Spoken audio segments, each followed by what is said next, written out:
Hey everyone, I just wanted to give you a quick view of the grades in our Canvas course and how to make use of the information that's in the grades area for you. So when you have a new grade entered or a comment from me about a task you've completed, next to this grades item in your menu, you'll see a number with a circle around it. So anytime you see a number with a circle around it, it means get over to the grades area and check that out. So right now there isn't anything new that's been submitted since last time I looked, but I'm going to go into the grades area. And one of the things you'll see right away when you get here is that this total up here shows 0%, which might be confusing. And I wanted to explain that because of how we're using the grading contract, you will not see an overall grade total for your grade in the class overall.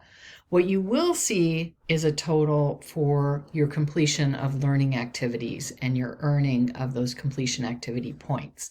And the way to find that is you scroll down to the bottom of the grades page, and down here you look for the learning activities item, and you can see that so far there have been 10 points that have been possible, 10 points earned, so I have 100% of the learning activity points.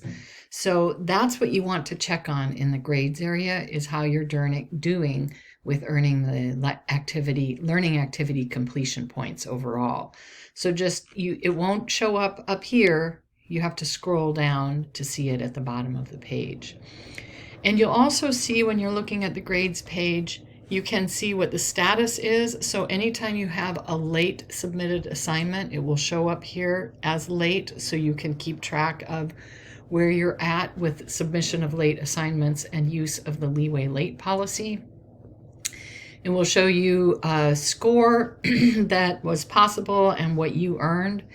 If you see a little dash here, it means that score has not been entered yet. The completion points haven't been entered yet.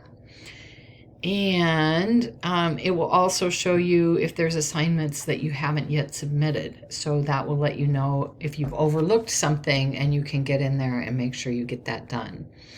So that should help you know a little bit about just how to make use of the information, the basic information that's available to you in the grades area. And I'll make another video in a little bit and show you more about how to access all of the feedback that I provide to you in the grades area. All right, thanks everyone.